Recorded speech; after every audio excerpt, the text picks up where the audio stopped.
Every time. Every bloody night, isn't it? Not how cold open, is it? Every time. Bang on, your phone goes off. I think it's because it registers that your website is live. Oh, I see. That's what it is, right? Well, on that note, anyway, good evening, everyone. Welcome to another episode of Airfix and Chill. Quick brief before we start. If many of you have been visiting scale model shows south of the UK, you will have come across an incredible display of 3D printed models, figures, accessories, and even an alien called Paul. And I've been in contact with David here from 3D Gizmo, and he agreed to come on tonight to chat with us about the future of 3D print. So welcome, David. Nice to meet you, my friend. Thanks for having me. That's all right. Quickly around the board, we've got James to boldly go in the chat. We've got Sully. He's on undercover, as well as Matt from Model Minutes in the middle there. Hi all. John Alex, Scale Modeling from American, I see it. And we've got our John Parker there, who announces when we're going live by his phone. Yeah. So tonight, I've put it in the chat. I'll do it again. We've got David here from 3D Gizmo. If you've not seen any of his work, if I just go into the website first, if I share the screen so you can have a little look at some of the stuff he's been producing for us. Where is it? There it is there. We'll share the screen so we can all see it. You can see that all these models are 3D printed with resin, FDM, and some of it is an absolute delight to see. The detail on it, and this is one man with 7 huge machines. So let's just head back over and let's have a good old chat with Dave at the minute. We'll stop the screen now and say, welcome to Airfix and Chill, my friend. Thank you very much. What got you into 3D prints and printed designs? Yeah, well, it really started off with is like anything, I suppose. Everybody looks at it, it's like, oh, 3D printing, what is it? I work in IT as my day job anyway, so I thoroughly enjoy technology. So I was just thinking to myself, what is it? So I looked into it, thought, I asked the wife, is it all right? She's like, yeah, no problem. I've got a printer. And really played from there. And it was just showing myself what was possible of what can be produced. I started going to a few shows with my brother-in-law, went around model shows, having a look around. And I noticed with the model shows, there was nothing really 3D printed. There was stuff like that as well. And I talked to my brother-in-law, who's a phenomenal modeler in himself, about what could be done, what couldn't be done. And he was like, well, why don't you try this? So from there, really, it's kind of grew from trying different things, but noticing what wasn't available to people. Yes. And I think also, like, I created my Facebook group as well, and I noticed I grew it as a community because I also noticed that going around a lot of the model shows and taking my children, they were getting quite bored going around and seeing all the military stuff. As soon as they saw like fantasy, they were loving it. So for my kids not actually wanting to paint anything or do anything, now Dad, can you print this? Can you print that? They're starting to show at shows as well, and it's bringing the younger generation in. And part of that was the technology for the younger generation, for the people coming up. It's, for my 22-year-old and my 14-year-old, 3D printing's really normal. Yeah. So it really stemmed from there. And I was lucky enough to meet a group of people from Kane Modeling Group. And they were like, you have to show your stuff.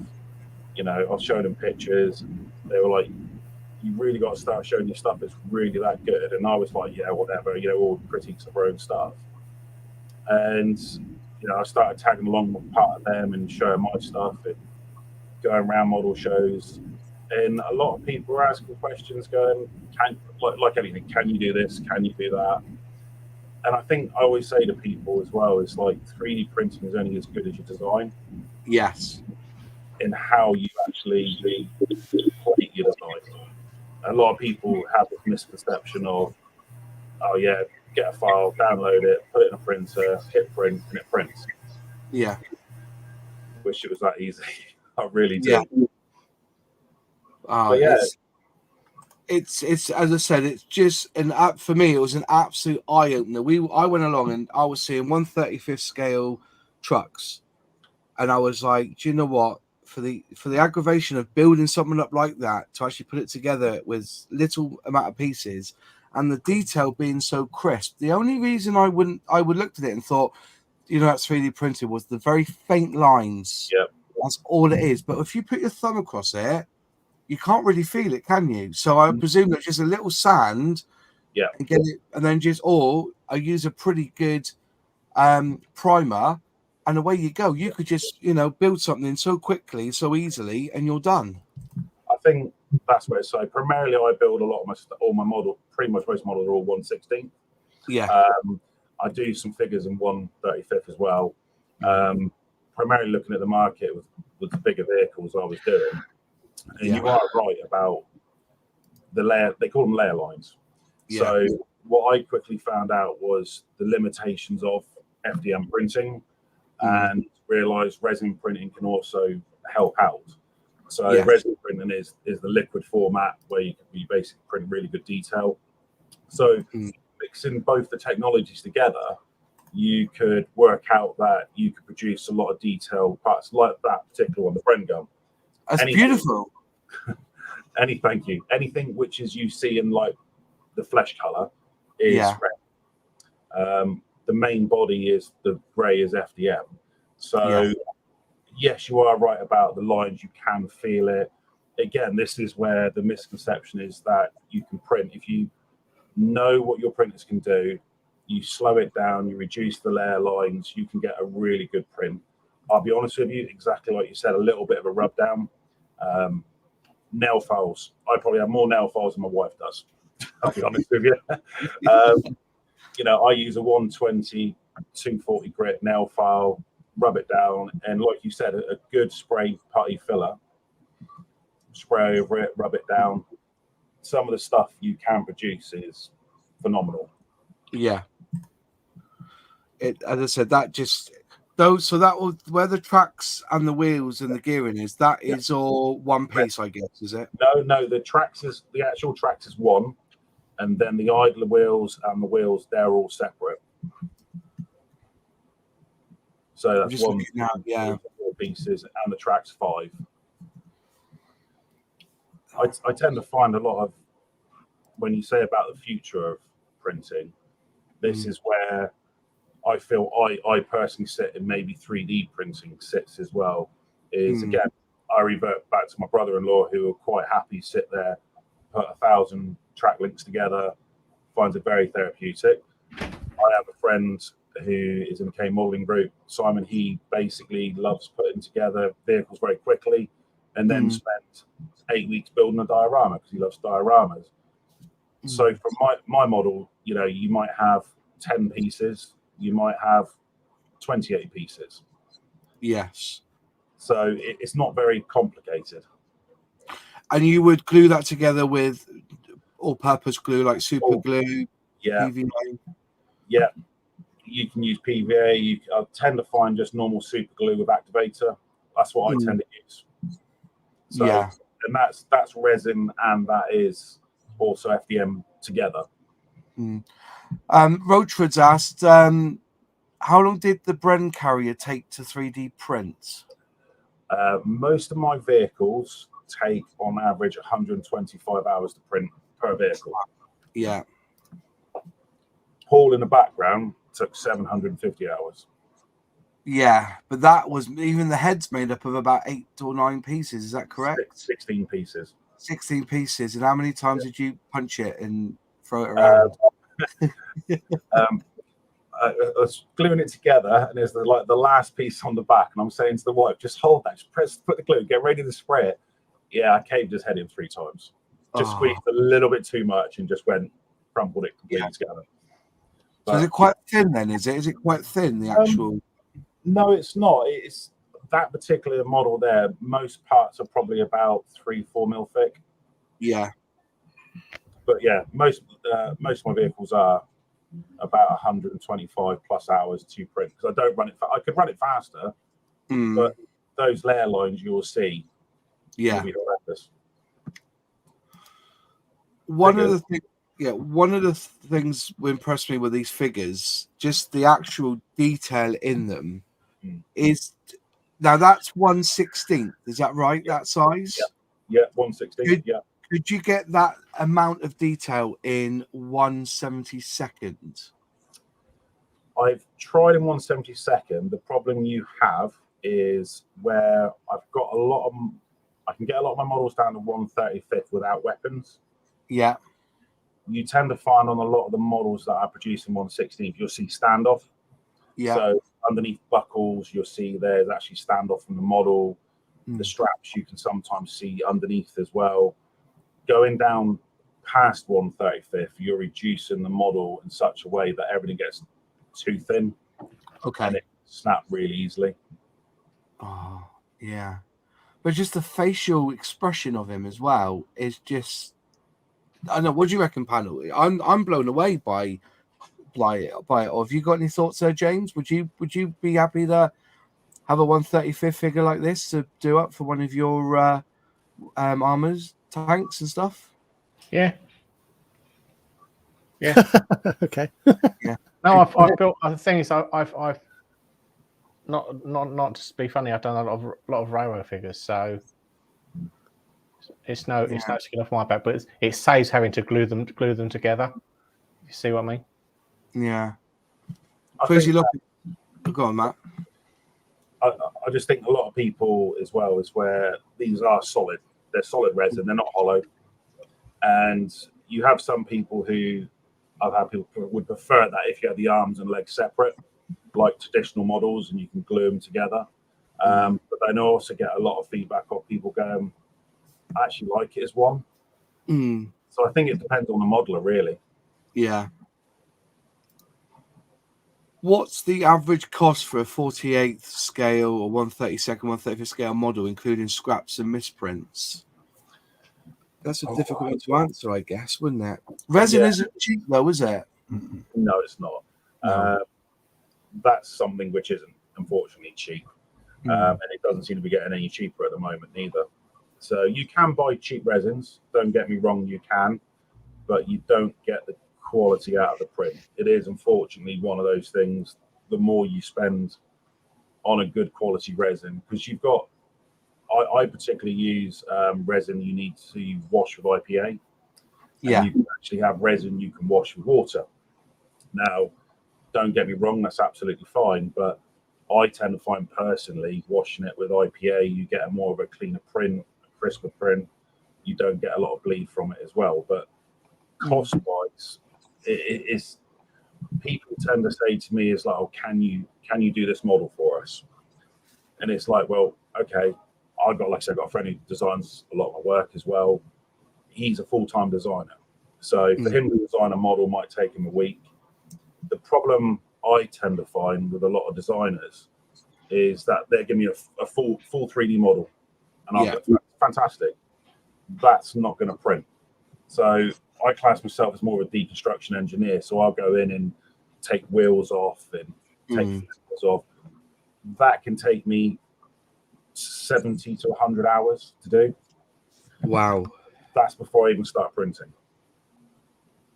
I was going to say, it must be time as well involved in all of this, because I think you had a 1/16 lorry there, and I think you wanted £180 for it. Yeah, I think about that, and I thought, do you know what? Even at £10 an hour, that's cheap as chips. What's the average? What's it on a commission now? What is it? If you want to build a model for someone, you would go £22 an hour. You could spend up to 16 hours on it. There's 400 quid for a commission build. So to do something like that, and I understand you're not selling us finished product, in the sense of it's not sprayed up or anything, but just the amount of time, energy, and I think it's all in the design. I think you're going to be stuck with the same with Airfix. They'll spend £60,000 on a tooling, and then hopefully that tooling will bang out a lot of models to recoup the initial cost of the design process, the research of it, to get that money back. But for yourself, you won't be selling out 5,000 of one particular resin. And if you look at the time as well, if it's 100 hours to print something off, so if you imagine there's only 24 hours a day, so every 4 days, you're only ever going to be producing, say, 80 of those models in that time. Yeah. So you're quite stuck, really, aren't you? It's difficult. It's yeah. Was it when the tooling's made? A model can be injection molded in 25 seconds, can't it? Yeah. But with 3D prints, it's a long-winded process. It is. Printers are getting faster. They're getting better quality.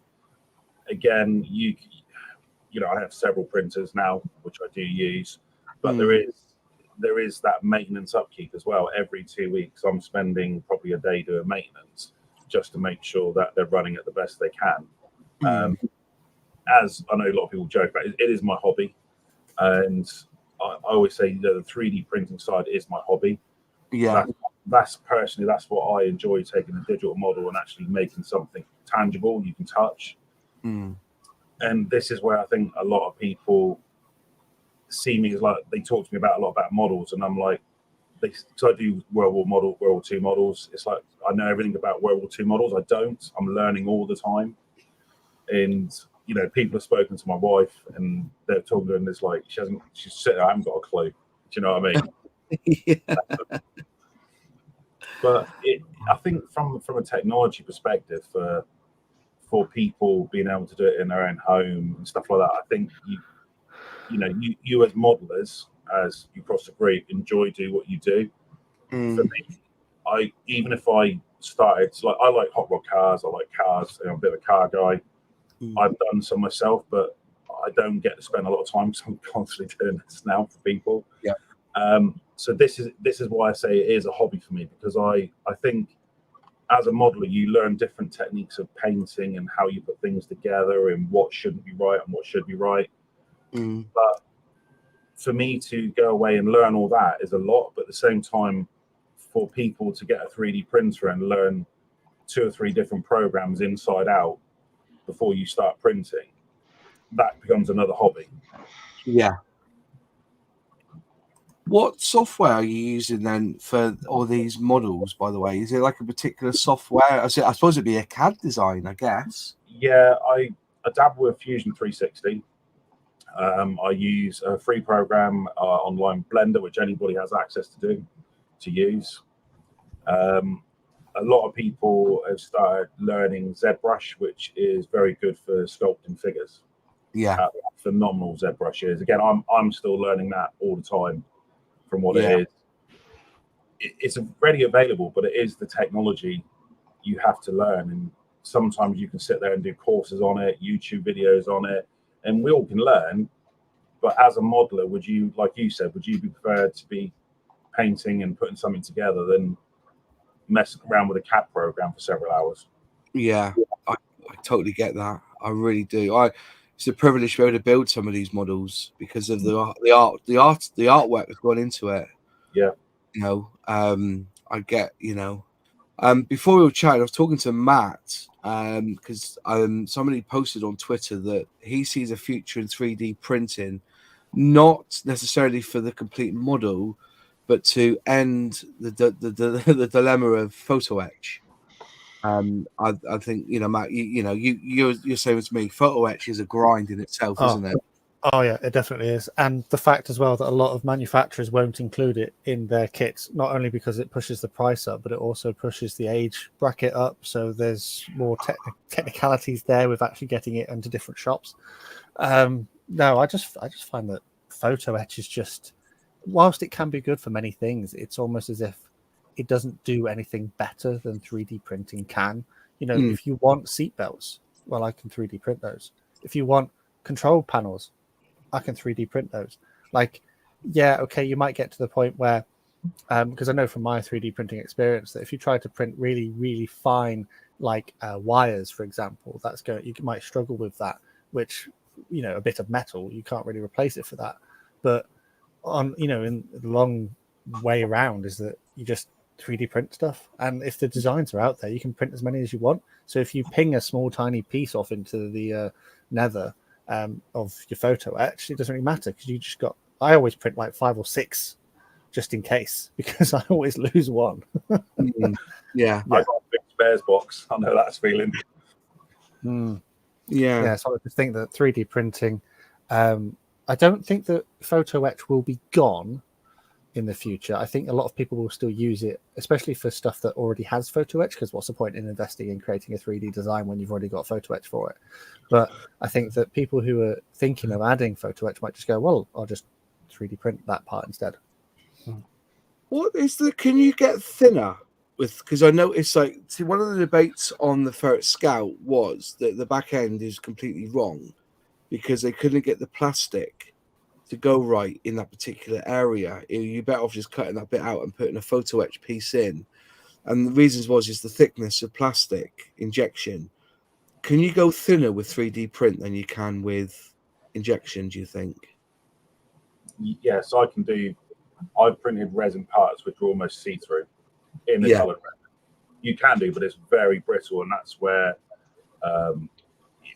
knowing how to put something plated correctly to print and where you put all the little supports, that's the time-consuming bit. But thin pieces, yes, you can, but again, it's that fragile. But then you can print in different types of resin, like extra tough resin. You can print it. So there is the new technologies coming out with resin, which will allow you to do it.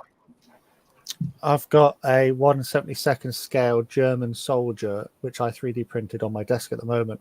I've just measured the barrel of his rifle, and it's 0.8 of a millimeter. But like you said, if I dropped this, that would probably snap off. Like I've got another figure here where you can see his individual fingers. Like his individual fingers have been reproduced. They are like a hair's width. But if I push too hard on it with my finger, I will crack them off. Yeah. Roachford's asked, how solid tough is the resin? For example, if you wanted to add battle damage to a vehicle, could such modifications be put into the 3D design before printing? From my experience, you can quite easily design battle damage into a design and able to print it. Resin, you tend to find is that you can put a lot of detail into it. You can grind resin as well. So if you wanted to grind parts off once it's been printed, you can go with a little grinder and grind it out, sand it down. I particularly like, I was messing around, a friend of mine in Model Group I did it in barrels in 1/16, but he wanted damaged ones. So I printed him in FDM, and he just basically put a heat gun to it and pushed it down and made it into a crushed barrel. Oh, I did a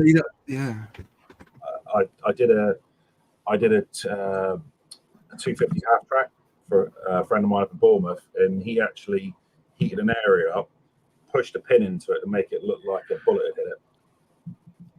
That's a good shout. Yeah, you could do that. Yeah, just heat up even a center punch. Yeah, and just push it in. Crumbs, Crumbs. Some ideas here, folks. If you want to do some battle damage on your 3D print, practice on your pegs, Moss. You hold me pegs. Don't go about the pegs. Peg gate's long gone. Honestly, I'll put that. I'll give it to somebody else, and they can see if they could build a better peg out of it. I tell you, our washing line's never had so many good pegs. But then again, that was the issue with the different res. Even from somebody that just got given a 3D printer to use from Humbrol, and they give you a peg to make. You squeeze it once, that was it. It wasn't a flexible resin; it was a tough resin. So when you squeezed it to open up the jaws, it started to break. It was very brittle, and so there again, they give you a design for a peg that you couldn't really use because the resin that they give you was totally wrong for what was needed. And yeah, FDM. I don't think FDM is for anything 1/72 scale, even 1/48. If you're doing stuff in 1/16, fair enough. But yeah, the peg is a running joke now because that's the only thing I was able to print off it. Like, you know, it was. But I can say I've owned one. You know, but you know, I'd like to get into 3D resin, but my big issue is that it's the space, it's the cleaning. You've got to be in a darkened room. Is that right for it to No, cure into ultraviolet light or something? Not a darkened room, but not necessarily within direct sunlight. Yeah. Because it will start to set the resin. A lot of the resin printers now come with the screens on them, so you can still see it, but the sunlight doesn't. You know, they're like 99% UV protected. Yeah. I particularly say I do some of printing out here, but in my garage is where I have my wash station and everything as well set up out there. And yeah, I learned very quickly not to put my freshly printed resin stuff in front of the window. Very quickly. What does the IPA actually do then? Does it like harden it or something, or is it just clean off? Cleans off the excess resin. Right. Okay. It basically dissolves the resin away from the model that's not been cured, and just helps wash it off. And then you dry it off as well. I think this is where the process is like, particularly for me, and what I do is, like I said, I pride myself on doing stuff that people say can't be done or somebody would like. My whole process, like a figure, one figure normally takes me 18 hours to print. So I print a figure, I then go and wash it for like 30 minutes in a washing, like it's a automatic wash system. I then blow dry it, and then I let it sit for 24 hours before I even cure it. So my whole process of doing just one figure is quite a long period of time. Because it's such a baby industry, I suppose you're restricted to the resin, I guess. Yeah. As well, because you speed things up, you can only cure as fast as the resin allows it, I guess. Because you're doing, it's very, very thin lines. It's like building a cake, isn't it, in layers? Yes. Each figure in 1/16 is roughly about 3,000 layers, and that's printing it at 0.02 layer height of a millimeter. That is. Wow. How does it actually work then? So I'm trying to get my head around it, because I know with filament goes through the nose, out through the nozzle, and then does these wavy lines and everything, and builds up. Yeah. How does resin 3D? Well, how does resin work? Yeah. So resin works basically. You have a vat of liquid. Yeah. And you have a metal plate. Now, underneath the actual vat is a UV light. So when you actually you save your file, it remembers every single layer. So depending on the layer height you set, so I'll have 3,000 individual layers. Now what happens is that a plate will come down, and the light will actually UV light will set the resin on that particular layer. It will then lift up and pull the image away and stick to the plate, and it will come back down again. UV light will do the next layer. So that will do that 3,000 times. Crumbs. Wow. Resin's so much quicker than PLA printing. Yeah. Because on a resin printer, you can do an entire layer in one go. Yes. Whereas when you use your PLA, your FDM printer, it has to do each layer one line at a time for the whole thing. So if, for example, you want to print out 12 figures on a resin printer, it takes the same amount of time as it would to print 1 or 2 or 3, because they all print at the same time at the same speed.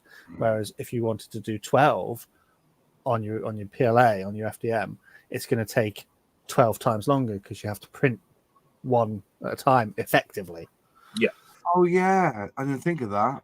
So that's what you do. You do 2 figures at a go, basically, on your. On my resin, yeah, I do a couple things at a time. But again, I'll be honest, FDM is, as Matt said, I always run one thing at a time on FDM, because if you're halfway through a print and you've got, say, 4 things on there, one fails, everything fails. There's no point keeping it running, as far as I'm concerned. You just become wastage. Really? Yeah. Does that happen a lot? It used to. Again, this is where spending all this time learning what to do. And so I actually I've been to a few clubs, and I actually give talks on 3D printing to people and modelers and stuff like that as well.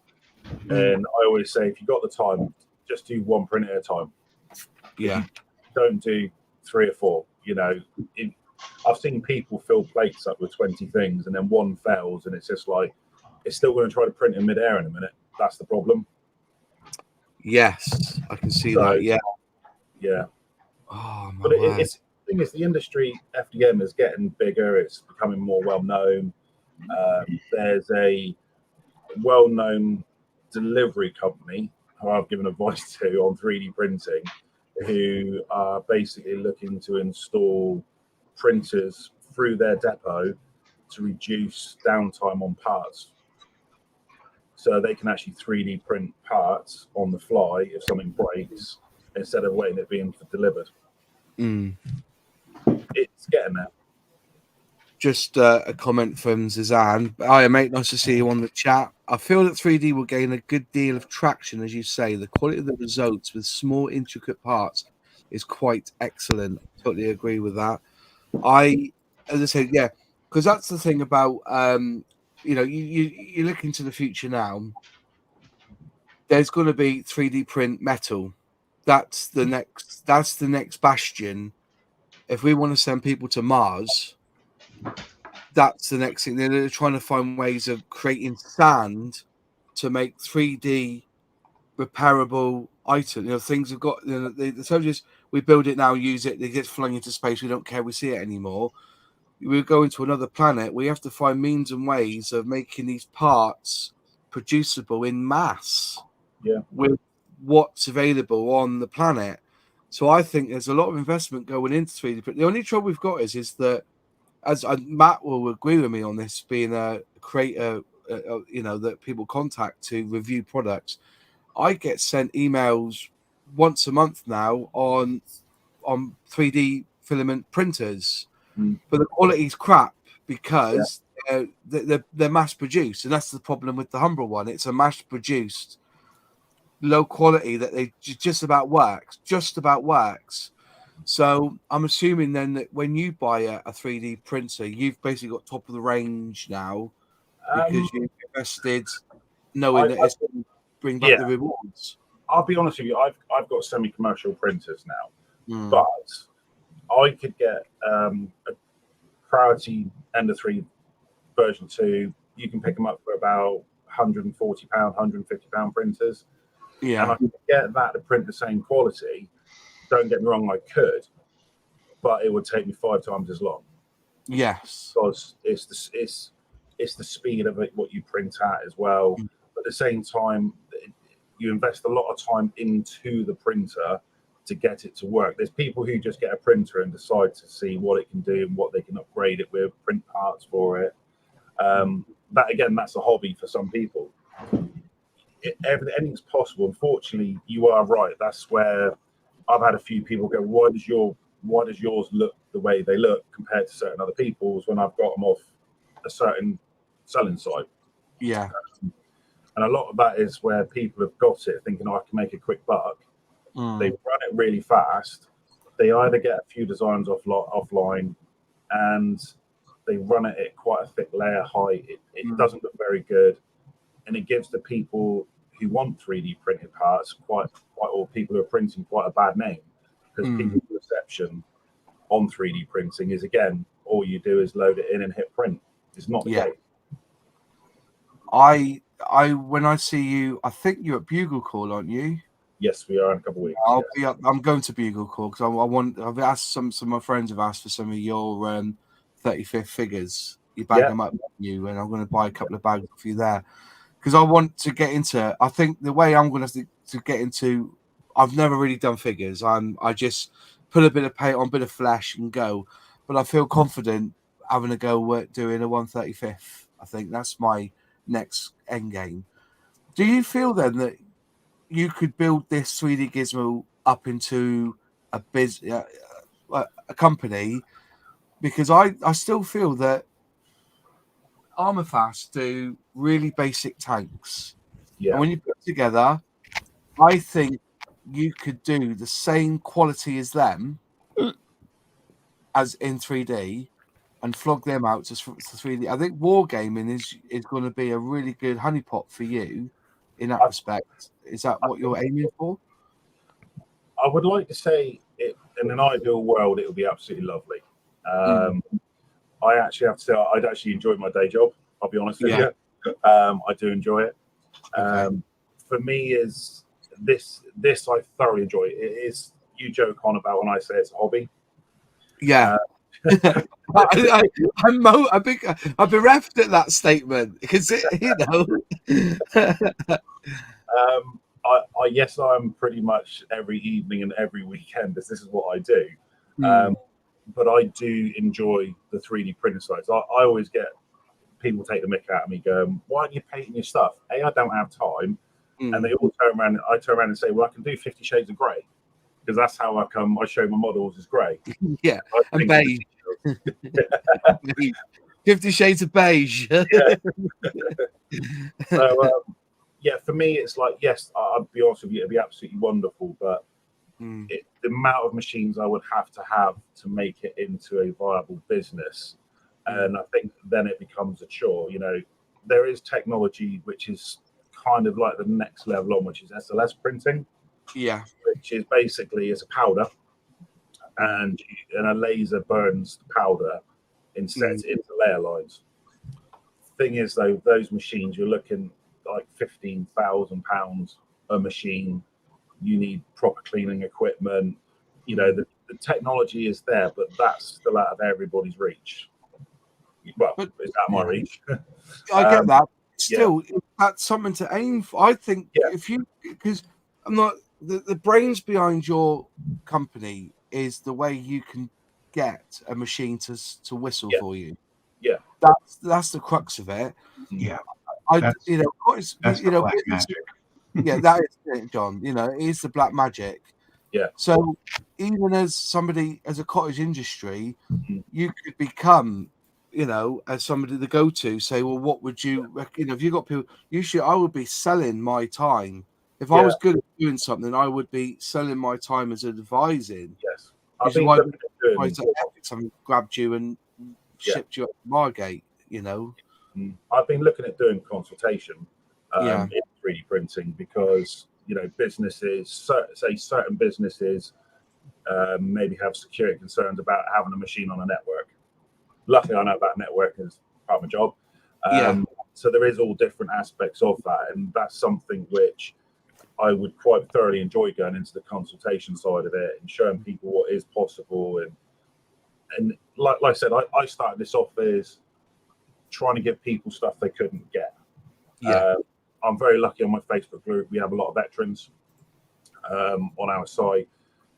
Our Facebook group is about, you know, no nitpicking, just get on, enjoy modeling. You know, we've got kids on there, we've got other people on there. So yeah, from my perspective, if I was going to take this as a business going forward, I would look at into the consultation of teaching businesses what is possible with printers and what could be used. Celtic has asked a brilliant question, which I forgot to ask before. What would be, in your eyes, don't worry about budget really. Well, we can talk about budget, but what would be a good entry-level printer, 3D printer, Resin and FDM? Okay. I'm not endorsed by any manufacturer here. These are my own. I've used many different printers and what I've got on with. I use my daughter as a classic example. She wanted a printer. So I said to her, right, okay, I've got a Quality Ender. Yeah, sorry, Ender 3. Ender 3. It's a cheap printer. Go away and use it and learn where you go wrong. Because there's a few printers now out on the market you can buy. Bamboo Labs, again, very good printer. You know what I mean? P1P, they're about £550. You can literally put a decent design in there and you can get it to print very good quality. But when the machine goes wrong, it's a big learning curve. Yeah. So by having a cheap printer that you can get like a Creality Ender 3 or something like that, like a version 2, where you have to have a little fiddle, understand about belt tension and the wheels and the changing nozzles over as well, where parts are very readily available for them. You can buy, the parts are so cheap. I personally feel you can make a lot of mistakes and pretty much replace the print if you had to in parts very cheaply. So I think if you're going to get into printing, start off something which is, that's FDM wise. Resin wise, I've used Igloo, Anycubics, all that kind of stuff as well. Very good printers. If you're into Warhammer, I'd always say, you know, buy a printer size to your needs. There's a lot of people that go, I want to print helmets. They go and buy a massive printer and you print a helmet off, but then you can also print a helmet off on a small printer, just in a lot more parts. So yeah, I would say Anycubic's probably a good best bet if you're looking at a resin printer.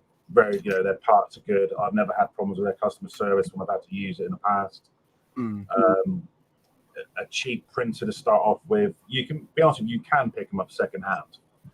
A lot of printers are out there second hand because people buy them and go, don't want to use it. I've tried it. I can't get on with it. Yeah, it's a lot of money to invest. There's a young lad who comes to the shows actually. He buys some of my stuff, you know, off me, and he goes, "I've got 2 printers.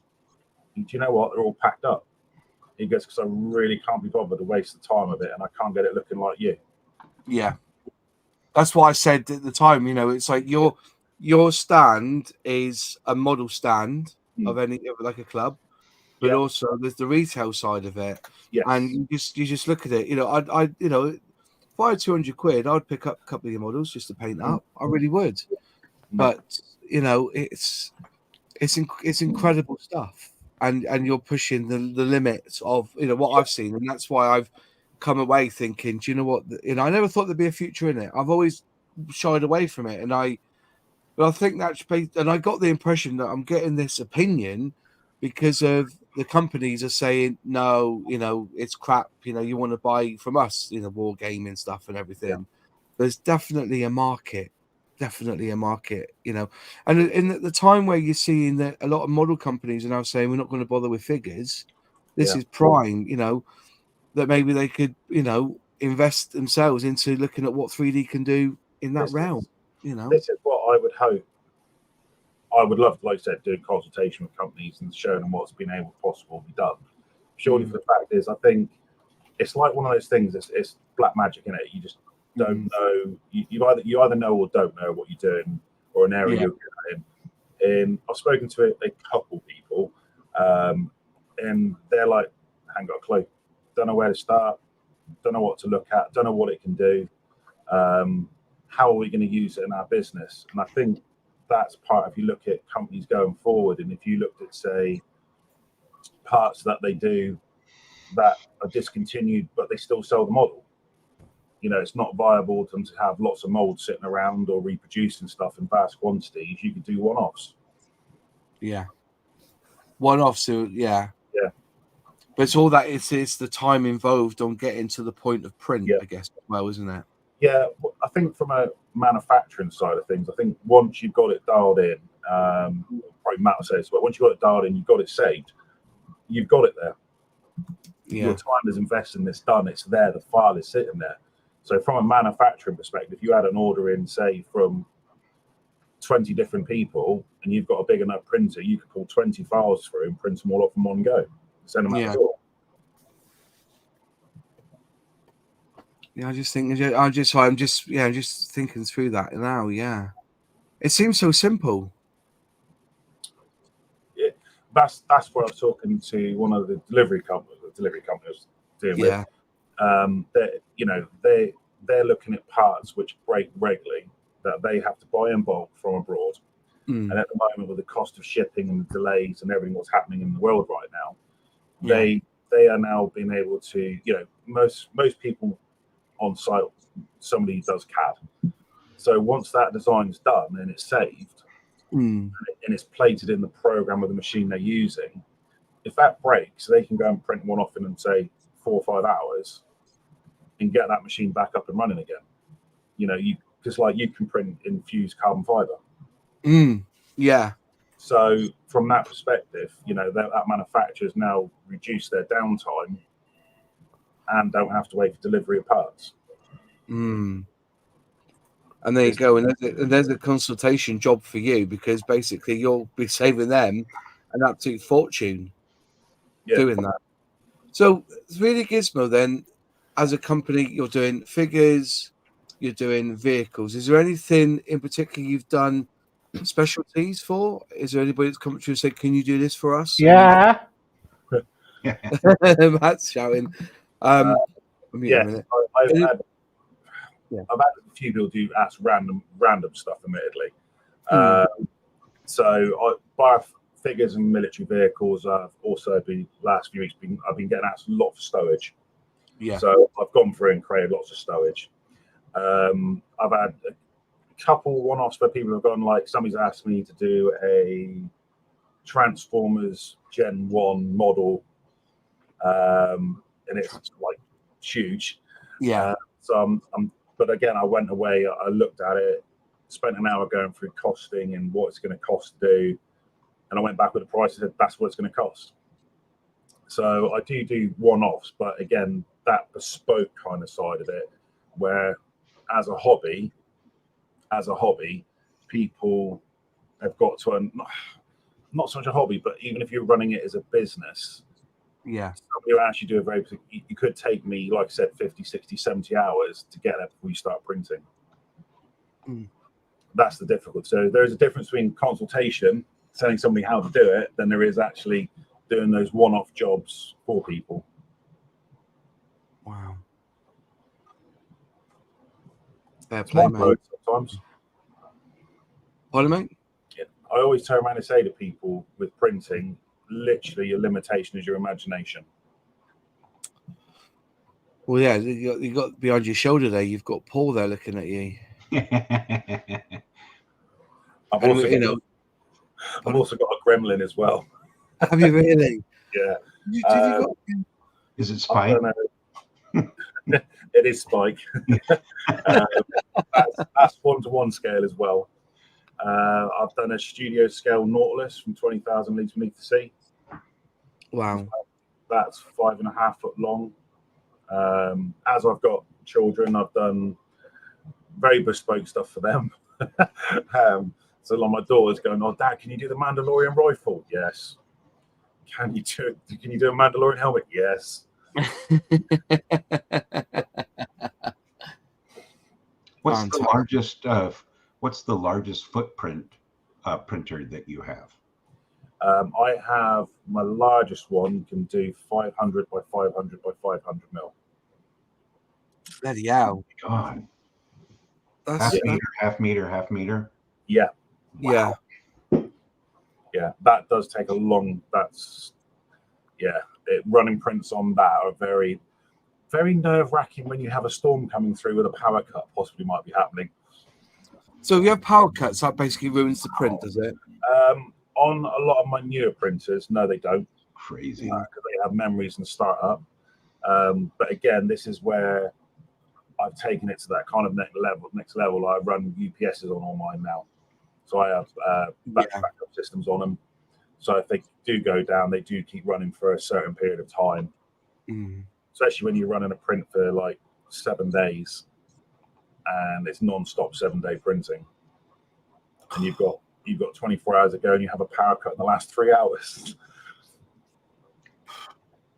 Yeah, that would just be tragic, wouldn't it? Darren Cook's asked, 3D printing is one of those areas that's evolving rapidly. The quality of resin 3D printing has just skyrocketed. Where do you think we're going from here, and how will we get there? Good question. That's a good question. I think, again, this is where it boils down to, is like the military.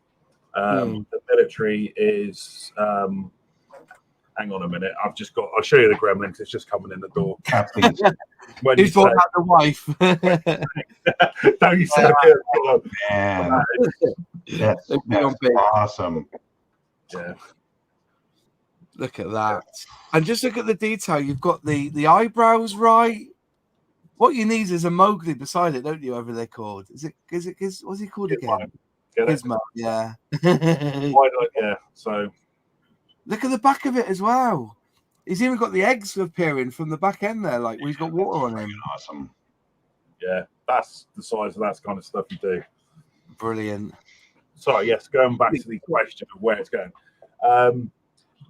This is where like the military are heavily using 3D printing.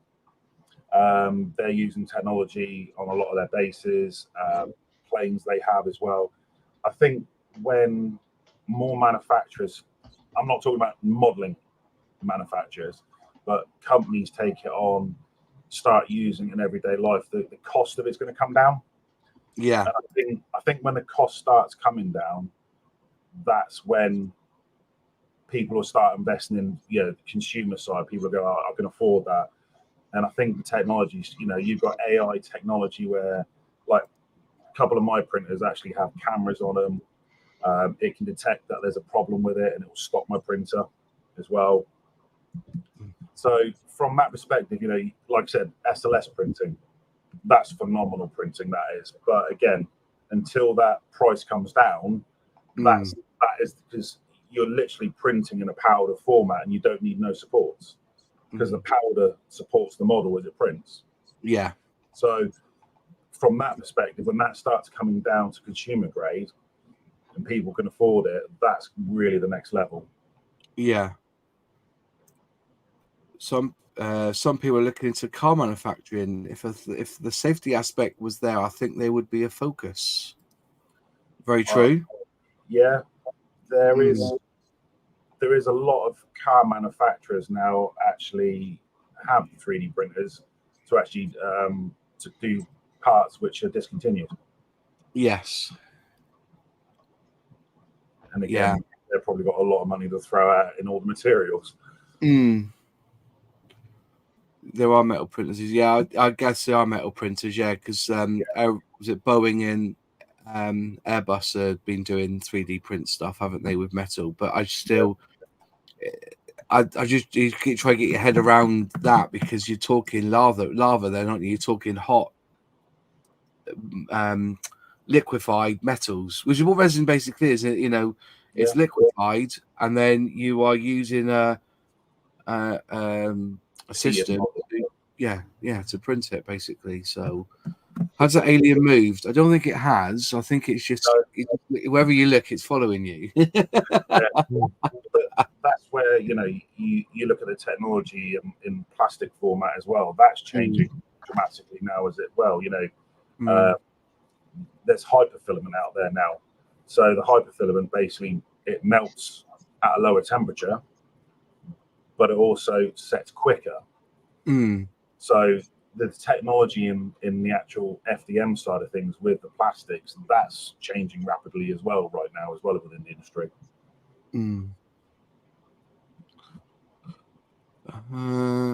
There you go. I was watching an American channel and they were using 3D stuff to prototype firearm parts before committing to the steel stuff. Yeah, well, that's what Airfix does. They when they designed the Spitfire 1/24 scale, he designed all the parts, and then 6 months later, whatever it was, he ended up getting little bags of every single part made, 3D printed. Then he glued them all together to see how it would look once it was all done. Is there a glue then, or is there a cement that would weld through? Because that's the difference between plastic injection and 3D is that when we use cements, they cause a heat reaction and melt them together. Does that happen with 3D printed parts? Would you have to use a specific? Depending on the material you're using, but generally I've used, and other people who've done some of my models and stuff like that, or just use normal super glue to stick the resin parts to resin parts to FDM, or just FDM to FDM, resin to resin. So it doesn't actually melt then? There isn't a hot glue that you can use to melt it? I tend to find that the FDM melts using the glue because it's chemical based. But there is a slight melt to it and bonds it together. Admittedly, I've test strength some of my parts by dropping them. Basically, resin parts. I've glued a head on, and I've dropped the figure on the floor, and that part hasn't broke before something else broke. Right. Okay. So there is a strong bond between the parts. Yeah. It is conceivable as well that you could use more resin to bond resin together. Yeah. So you could use UV resin, a little bit on your model, stick them together, and then use a UV torch or something to bond those two parts together a bit more. I know some people have used that method to smooth parts out. Yes. It's not something I've tried myself, though. Yeah, because you really are a 3D guy here, Matt. You're the one who's been given all these printers to test. I've only got four. Four. Four. I've only got four. People keep sending me emails to do new ones as well, but it's we're at that point now where they seem to think that the free product is payment, and I'm like, well, no. You want me to review your product, you need to reimburse me for my time. So, and a lot of them actually, they're very low end 3D printers that they're offering to me. So when I counter offer, they go, "Oh no, that's too much money. We couldn't." And I'm like, I'm literally asking for nothing. Yeah.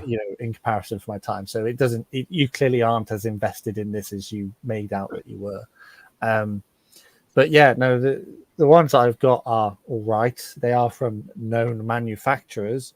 It tends to be the lesser known manufacturers that are more questionable. Yeah. It's definitely. David, I have a question about when we're talking about bonding and understanding this is just your personal opinion, whatsoever. What do you find is in your hands the best CA glue to use with resin? What's your go-to CA glue when you're assembling resin kits? Is that to Matt or me? Sorry. Yeah, to you, David. Yeah. Personally, I've always just used straight off the shelf super glue for a lot of mine. I personally like to use glue that I can use with an activator. So instead of using, say, glue where you got to glue it, make sure you hold it, it's starting to set. I've always gone with a spray activator type glue. That way, it's got the bond, then I can leave it, and I've never had a problem with it breaking apart. Okay. That's the stuff I use. The Insta, just. But then I've got a friend who'd use IPA. He puts super glue on one side, IPA on the other, and then it'll bond. Because it's something about it's the moisture content that causes the super glue to harden.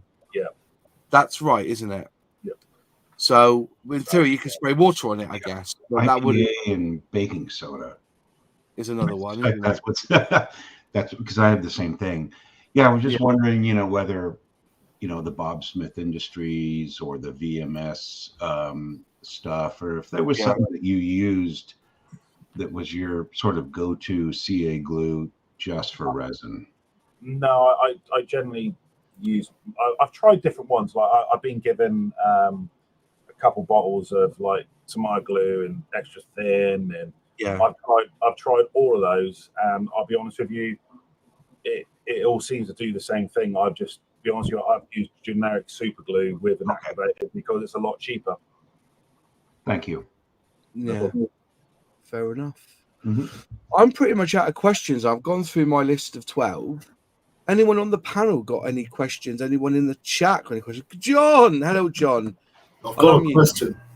Okay, John. Judging from what you said, David, you're talking about this business being a hobby, and I think it really is. It's not something that you could go mainstream business with. No. But have you ever considered doing presentations at model shows? I have.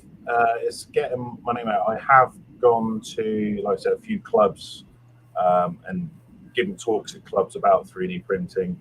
I have offered in the past to a couple places, but they've never taken me up on it about it, because I am. That's why I said, like, consultation wise, like you said about this being a full-on business, I would have to grow lots of printers and I'll be at it non-stop. But as doing it is, like you said, talking to people about it, the passion I have for it, I really, really do enjoy it. And to give talks about it, yeah, by all means, I have no problem with that whatsoever. Out there which are talking about replicating parts, which is basically what the printers do. You could do presentations in areas of the country where different companies could come and see what you've got to say and what you've got to offer. You could even sell printers through them.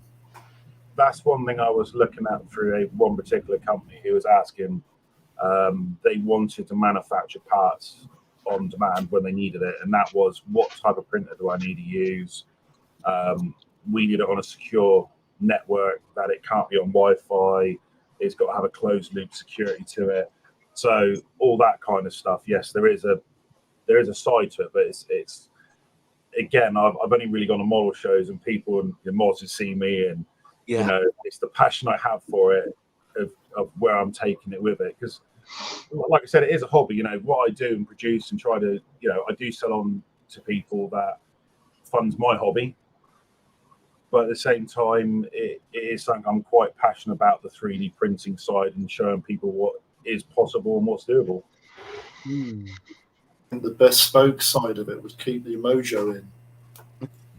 Because you wouldn't be doing, oh God, it's another pipe. It wouldn't be like that, would it? No. You know. Yeah.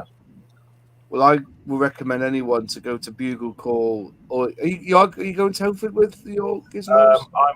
I'm walking around Telford because we tend to find, I go with my brother-in-law, and it's a bit of a lads' weekend.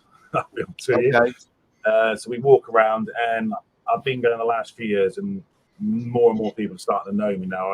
I'm very much say to people, I have my top on, I'm 6'4", you can't miss me, stop me, have a chat with me, I'll discuss stuff with you. Yeah. So I'm very much approachable at Telford. Bugle Call, we understand we're in one of the classrooms off the side. Yeah. We'll be with Kane Modelling Club. Fantastic club, very diverse stuff. And I have a big 3D printing section in there of stuff I'll be showing. Shame you can't take a printer with you and print while you're there, like, you know, let people see. But it just takes too long. I have looked at that and toyed with the idea of that, invested in a smaller printer, but the problem it then becomes health and safety matters and everything else that goes along with having a device which is running at quite hot temperatures. Yeah. Any other questions, folks? Put them in the chat. I've got one little advert this week, not a big one, but it soon be Christmas. It will soon be Christmas. And Dale was asked if I would share this to everyone. Basically, Airfix have now come out with Christmas jumpers. So there you go.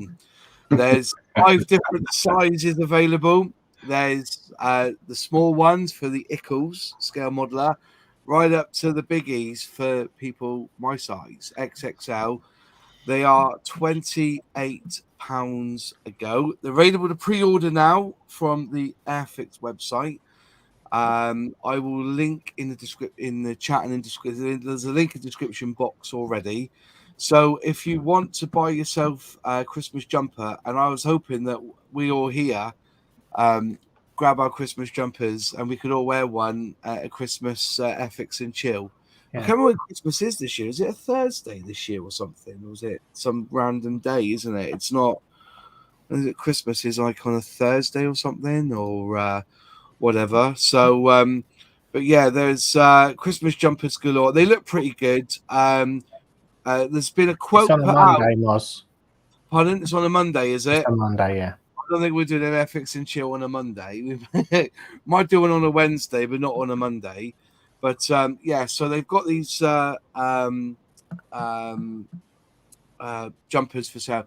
There's been a quote put out that Rudolph was that impressed that they got the color red right from the pictures of his nose that he allowed them to put his silhouette on the jumper. So that's why you've got Rudolph on the jumper. And Spitfire was unable for comment. So if you want to grab one of these Airfix Christmas jumpers, they will be in at the end of November. So if you pre-order them now, There is a link here. I'll put the link up into the chat. So if you want to buy yourself one of these jumpers, head over here and I'll put it in the chat for you guys so you can see. And then this is the first time Airfix have produced a Christmas jumper, and I think they look really cool. I buy a Christmas jumper every year. Normally it's some sort of Rudolph with a pint glass or something like that, you know, or one of them's got like a beard on it. It looks like a Father Christmas suit. So, but yeah, so Dale asked me if I would put this out there to get as many in because they are pretty good. But yeah, they are pretty mint, Stephen. They are pretty good. So anyway, that's my little bit for Airfix. There you go. These t-shirts are not available, by the way. All right, I've had this one made for me. It's Airfix with the Lego font, you know, on Lego. So I thought it was pretty cool. So but last week was Sega. I had Sega. Each week I'm gonna have a different t-shirt with Airfix on it with a different logo, different font. So yeah, so if you want to grab one, there's the link there in the chat for you now if you want to buy yourself a Christmas Airfix jumper. Right, we were talking about 3D printing. Any questions from the panel? Anyone else? Have you got any questions, James? No, I got called away on urgent business, so I'm sort of, my brain's gone completely messed up. Right, mate. Are you better now, mate, after your fall? Yeah, sore, but sore. Did you kick a dog, wasn't it, or something? Oh no. I was walking him and he knocked my leg. My left leg right behind the knee. So I went straight down. Oh, bless you. You sure? Sully is somebody I ask because you've got some chickens made of 3D, haven't you? You've painted them really well. I did an alright job on them. I'm not used to painting animals, but I think it was an half bad job. Did they? Are they happy in their seeking now? Are they? I haven't got that far. I've still got a few bits to add. It's nearly there. I've just got a few more bits to add, and I was just making a couple of trees, and I've got to stick some bushes in. Fair enough. Then ready to go. So you've gone from bird's nest to proper chicken. Hopefully, get some abuse for it. You know? Yeah. Did the link not work? Hang on a minute. Let me try it again. Let me put the link up again if it's not working. Let's try that. Try the link again if it's not working. Is that working now? Is the link working now? Just let me know if the link's working. If it's not, I'll do it again. It should work now, that link to the Airfix jumpers. Right, back to 3D printing. I'm out of questions, so if anybody in the chat has a question for David or John's got another question, I've having to mute you, John, because have you got a tumble dryer working in behind you or something? It's picking up on the mic. No, I don't know. There's nothing working in the house.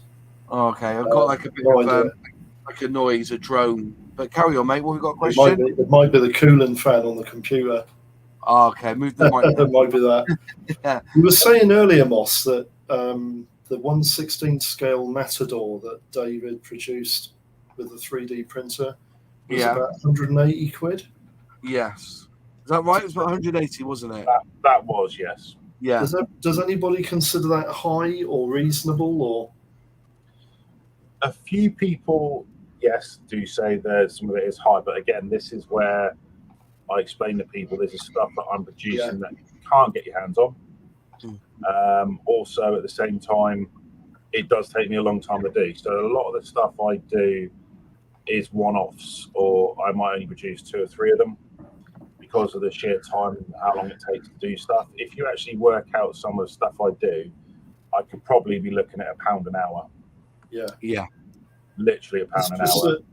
It's just that I was in a model shop with a friend of mine on Monday last week, and we were looking at a 1/16 scale Tiger tank. I can't remember what company it was, but it was £469.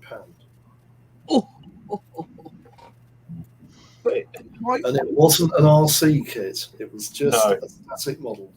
And I'm thinking, if you can get an AC Matador in 1/16 for under 200 quid, that's probably not that bad. No. I do tend to I have 2 sides of it. I think you're always going to get that at shows as well, where Yeah. Some people go, oh, it's really expensive. And there's other people going, you ain't charging nowhere near enough what you should be charging for it. Again, that's where I always turn around and say to people, I do this as a hobby. I do enjoy doing it. I'm trying to do something to give you something you can't necessarily get hold of. So, yeah, I always found personally, this is a little bit of my experience in the modelling world, is that a lot of people spend an awful lot of money on kits and then spend twice as much money on accessories and figures. Yeah. Yes. And that's why, you know, some people come up and go, your figures aren't expensive. And it's like, what's wrong with them? Nothing's wrong with them. It's just, it's the price I do them for, because I make a little bit of profit of it. I don't want to rip people off. And at the same time, I want to see and talk to people again. So, like, you know, Moss came round, it's like, let's have a chat. And, you know, and that's what it's all about. It's about the community of people, what's out there, what's very big for us. Really quick, Darren Cookie, really quick. Do you think we'll ever see the back end of 3D printed CAD and splicing to get more user friendly for the non-engineers out there? Possible. CAD is hard. CAD is hard. Yeah. I think, again, this is the way a lot of the world's going, is that there are so many people who have decided to specialize in that industry and is available to do stuff for you. If you Google it and say, could you design me something online for a fee, there's people who will do that for you. But this is the problem, like I said to you before, where I've got a friend who's design work, does not print. He will give me a model, a bit like the Matador. Gives me the Matador in one whole piece. That's never going to 3D print. So again, like I said, I spend 50, 60, 80 hours taking the wheels off, filling in holes, taking the hooks off, taking the cab off, taking the grill off. Because like the grill, I knew I could resin print, but I couldn't get it to work on FDM. It wouldn't give you the detail. So there is going to be people out there which will design stuff for you. That there's sites popping up all the time. You know, you can Google it and you'll probably find something you'll want that's on there, or somebody's done something and you can download the file. But it's all to do with licensing, which is you've got to be careful of. Yeah. See, I didn't think 180 was. It was. I'm not being on. At the time, I was cash shy anyway. On the day, I'd already bought about 10 models. You know what I mean? But you're right in what you're saying, though. It's that you go on the web. For example, on the Airfix website, you buy the model there for say 27 quid, and they give you the list of all the paints you need. And you click all those buttons, add it to basket. There's another 40 quid there. 12 paints at 3 quid a pop. You've already boomed. You've already put yourself. I don't think 180 quid was out of it. Crumbs. There's a 1/24 scale Mosquito from Airfix, and we quite begrudgingly see. I know it's not bad in price in respect to the size of the vehicle, but even as something that's not an old second-hand kit, they wanted 210, 220 quid for. Yeah. The Rockwell, the B1B Rockwell from Airfix. There was one at Yeovil Model Show, and the guy wanted 100 quid because it was sealed. But it's only got 30, 40 parts, and they wanted 100 quid for. And I don't think that people, I think. I don't know. I just feel that 1/16. I'm just trying to think of a manufacturer that will produce a tank at 1/16 for under 200 quid. I can't think of one. I really can't think of Trumpeter. Yeah, but this still around 150 quid. Yeah. It's still a lot of money, isn't it? Mm-hmm. 1/16 is a big scale. It's a lot of parts in that. Yeah. I think that's where I think, like I said, where I place myself in between people, where it's not lots of parts. You can put it together, spend your time doing what you want to do on it. It's like people come to me, and I think, like I said, where I enjoy doing stuff. It's like somebody's like, they say, "Oh, can you do a pilot for an Airfix 1/24 Spitfire?" And I was like, "Yeah, right, I could do that." So it was nice because it was actually a young lad who who's disabled actually, and he's building it. And he was like, I said, look, there you go, mate, take it on. And he's over the moon, and he's trying to fit it in, make sure it's all right. And I get so much enjoyment out of seeing people. It's like, I got to admit, I see, like on the Facebook group, when people paint stuff that I've produced, I get a really big satisfaction out of seeing what somebody can do, because I look at it and go, I can't do that. Yeah. Miss Modler, Lexi's back in the chat, bless her. Hopefully she'll be back on Fix and Chill in the future. Yes. I'd rather pay for an indie amazing 3D printed model or similar resin model than a poorly made classic kit that is inaccurate and just kind of shit, which is true. The only thing is, though, is that you do have that originally when it comes to 3D print, you hear the word resin. We've all had dog shit resin kits that you need to be dressed up like you're clearing up Chernobyl to sand them down in a safe way, because resin is nasty stuff. It's not the same resin, though, is it, in 3D print as the resin that's used in cast resin?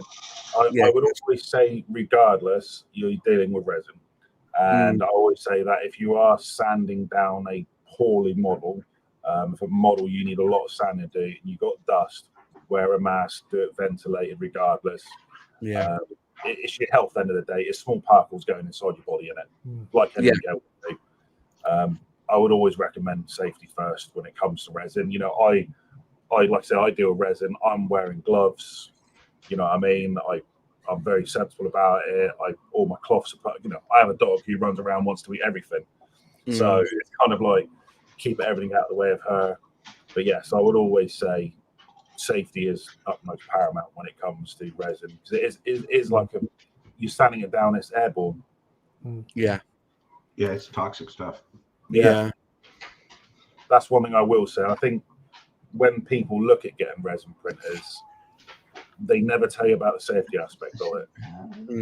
The same with laser cutters. Same with laser cutters. When I've got a laser cutter upstairs, and luckily it's got the guard that goes around it. So if you do look at the laser, you're all right. It's got that clear guard. But there's nothing really in the instruction. Well, there is, but it's translated from Chinese.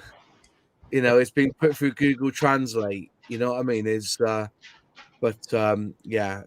get that with it. Darren Cook's just saying, oh my God, the price of kits is just going nuts. I'm looking at the prices out of Border, etc., and they just make me cringe. But the Lancaster was 650 quid. We understand. In fact, the guy who was on last week, Beacon Models, the designer of his kits, he designed that Lancaster. He spent 3 years designing that, and he thought it wasn't even going to see the light of day. So, but like everything, it's just that way going, isn't it? Model kits are getting expensive, but also the cost involved in making model kits is getting expensive. But then again, if you want homegrown product, 3D Gizmo there is homegrown, so you can buy it in this country. So he does the universal carrier in 1/16. No, exactly. Yeah. So if you want one, go to 3D Gizmo's website. Have you got a purchasing platform on there yet, or is it? No, I don't on there at the moment. What I'm slowly doing on my Facebook page is putting more and more stuff on there. And basically, if you see anything on the website, like I always say to people, PM me on my website. At the moment, there is a contact board. So you can put a contact, email me. I'm actively on my Facebook and always looking at my emails as well. But I normally say to people, contact me that way, because it's not growing. I don't want to grow too big, if you know what I mean. But at the same time, I always strap about being friendly and customer service to somebody about something and having a chat with them, and that's what I do. Yeah. Oh, don't get me wrong. I will be buying something from you to paint with my new Outlaw paints. I've got to do something with them. So actually, on the website, there's a painting guide for figures.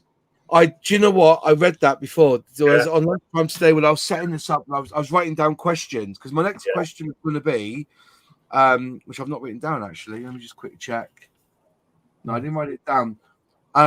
Obviously, with resin, It's the same paints. There's nothing needed extra to enhance the model. You know, it's the same as what we're using for normal plastic, styrene. Yeah. I've many people use different types of paint on it, and they never come back. Well, as far as I'm aware, have had a problem with it. Yeah. I've had people use Halford's Etch primer, normal primer, pole primer, just to grade the models and start painting. On my website, there's a gentleman called Lou Painter. Name. Really great figure painter. Absolutely fell in love with the figures I do. Said about how the paint flows really nicely on them, on the type of resin I'm using. But he's done a wonderful step-by-step guide of how to do figure painting. If anybody's interested, have a look. Yeah, I've seen that. It's on the I looked at that today. It was very good. You know, just started off using Vallejo model color and then going through the reds and everything. Yeah, I've always shied away. Shied away. Easier to weather a kit than it is to paint a figure. It is. I will. I'll be up for when at Bugle Call. I've got a few quid, so I'll be. Also, another question was is that you're doing a lot of storage for tanks and stuff. We were talking before because you've got a tank there behind your shoulder, haven't you? That you've been. What ranges are you doing at the moment for your storage? Are you doing all of it? 172, 132nd, 116th, and I'm doing 168. I'm doing 116th at the moment to work my way through it because I've been doing this for the last 2 weeks. Okay. And then I'm going to bring it down in size and then bring it down and see if I can. But so designing just like boxes with rope and helmet. Look at that. That's the bollocks, isn't it? Come on, lads. That is the bollocks. So trying to think outside the box slightly, excuse the pun. A box of potatoes. That's fantastic. That's mini art stuff right there. Mini art would have you painting. Why is making mini all art? the potatoes. Why is mini art even bothering when you can do it in 3D like that? They make you glue the lemon halves together. It's I love that with the shoes on top. Yeah, then I've done like box of tarps with string and a jerry can inside of it. I don't know if you can see that. Fantastic. So going through stuff like that, I'm doing tarps on their own, single. Look at that. And what would you pay? What would they be? 2 quid each, 5 quid each? Or no? Again, I've probably been doing this all too cheap, but I've started to do. I'm working out, so doing like 5 tarps and 2 rucksacks. So I'll just pull this off here. Yeah. So again, this is just a little rucksack. Oh, incredible. Yeah. So looking something, I'm probably pricing up around about £10. So you get like 7 things. Yeah. Again, I'm doing like a proper kit up where it's got, if I can find it. So again, I do drum. Look at that. See, that's just perfect. That to me, if you're a diorama, lads, why aren't you on his website begging for this stuff? This stuff isn't on my website at the moment. Like I said, I've been working on it for the last 2 weeks. This is completely brand new preview of all this.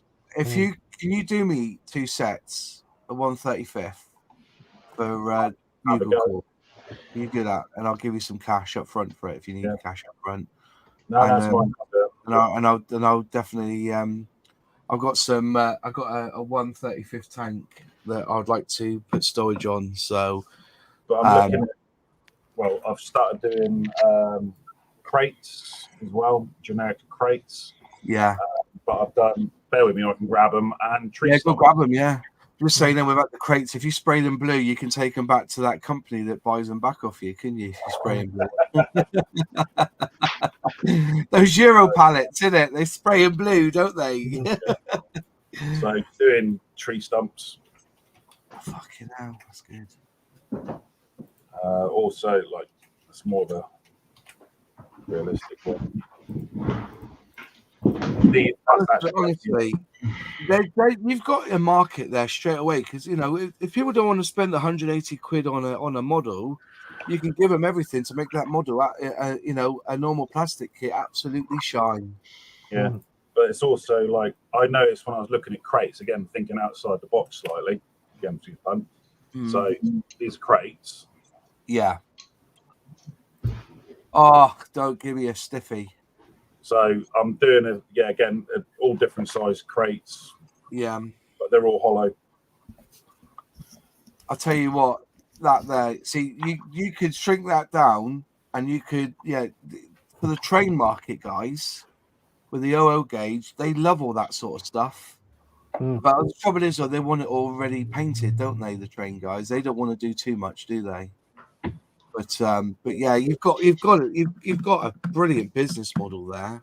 It's because, as I said, I've seen you now 5 times in the last 2 years. I've seen you, and each time you just sit there and go, "Wow, it's incredible," and people are talking about you. As I said, they say, "Oh," and maybe they'll, next time, the next time they go to a model show and they see you, you'll be there to buy and buy these bits. Here you go, David. Are you doing anything for aircraft models? Is there anything in the future for us aircraft builders out there? By the way, Darren Cook is from the Model Geek podcast. If you want to go and have a chat with him, he's brilliant podcast. I listen to him alongside the Just Making Conversation guys. Brilliant podcast and quite amusing too. So been invited on to those guys as well, actually. So I'll be having a chat with them at some point. Yeah, definitely. Yeah, no, I've started to do some pilots. It seems to be the one thing I noticed walking around a lot of shows. There's lots of wonderful planes out there, not a lot of pilots in them. So I'm doing them in the 2 scales. So it's 1/32 and 1/24. Yeah. So I've done that. I'm also trying to create a ground crew with one of the battery packs as well, set of RAF ladders as well. Yeah. But that'll be all in that lower scale, of course. So I'm looking around at messing around with stuff at the moment on that. That'd be interesting if you could do vehicles like the starter. Do you know like in World War II, the Japanese used to have those cars that start the engine like a big. What are they called again? There's a name for them. But like Toyota things, they used to go up and they. Oh, yeah, go on then, John. So I've muted it. Go on then, John. Do you know what I'm on about? It was a Toyota GP starter. That's what it was called. Yeah, you don't see them. You don't see them. Yeah, but you don't see them on a Bandai did one. No, you don't. No. But that's if you see a diorama of an Aero or whatever it was, the to have a vehicle like that, you're so low to them because they don't make them anymore. They don't make that kit no more. I'm trying to find something. I'm not sure what that is, by the way, because I'm still learning about everything. You might need to send me a picture. Hang on. Yeah, I've got kit as a picture of it somewhere, but yeah, it was a truck with a big boom over the top of the cab, didn't it? They used to. Yeah, it's like a crane sort of thing, and then basically they'd inject that, and it will spin the. Yeah. Right. So so that's what I was messing around with. That's a little. That's a starter unit. Ground accumulator. Fighter, isn't it? Yeah. So something I'm looking them in and start them up. Yeah. I'm getting more and more asked for more of the RAF stuff. Yeah. Again, I'm one guy producing all this. Luckily, I have a very caring family who are all part of it. And like I said, my wife, she's a great support to me, and I couldn't do it without her, being honest with you, because I don't think most people have put up with what I do. So. But then again, she's fed, watered. To be fair, don't get me wrong, your daughter and your wife were having a whale of a time at the model show because everybody was interested. She, bless her, I saw her outside and I chatted to her for 10, 15 minutes. And, that's my eldest. That's your eldest, was it? I was out. Yeah, I was out there just chatting. I talked to her something a bit different than scale modelling because she looked a bit run down, like, and then she's telling me about her university and everything else. And but they were loving it. They were. You could see that they were enjoying because people were generally asking proper questions because it wasn't no bullshit, was it? It was just that's amazing. That's good. What did you do? How did you do it? How did you had all these questions but your name's out there now, isn't it? So definitely. I think, from my perspective, dragging your kids out of bed, it's going to be at probably 5 o'clock in the morning, get a bugle call. And you got a 14-year-old who's not going to be very happy. But the thing thing is, though, for somebody who came to a show 18 months ago and she was, like, say, 12, she wouldn't say boo to a ghost. And, she's 14 and she's talking to people and interacting and looking around the shows, wanting to spend all my money on paints. And, in my eldest, she's coming along and she's started to do a lot of anime stuff, Genshin Impact, all that kind of stuff, and starting to show her stuff. And I think that's really nice because, like I said, when we went around model shows to begin with, it was very military orientated, and they got bored very quickly. They thoroughly enjoyed Avon because it's such a vast different types of models. Yeah, and I think like with Bugle Call will be the same. Bugle Call they'll enjoy because it's a lot more wargaming and figures and stuff, isn't it? So, yeah. And I do think it's their generation that's coming through. And I always say it's like K Modeling Group. I'm part of when I display my stuff that I painted and my wife. They have a very, very varied display. So no matter what you're into, if you're not into military, there's something else you can look at. And I think it's always about putting that display on for people going to a show to get them involved. Just all you've got to say is in the next 5 years, you will see that there will be competitions where it will be resin based. Yeah. You're going to see, I know you got it in the figures already. Yeah. But I think in the next 5 years, 3D or that side of things will now, because it'll be more about, because there's no manufacturer who said we're going to produce this kit 3D printed proper, and then we all go out like Airfix do. They'll produce 5,000 injection molded kits, and then we all go and buy them. Yeah, there'll be more of a case of these are you've designed these and built these yourself, or you've got printed it yourself and done it up, and this will be the awards for it, which is good because that's another niche that needs to come. Because scale modeling is, I was talking about because in my latest article this week last week I wrote about scale model shows being like IKEA, right? And this week's article I've written is basically about how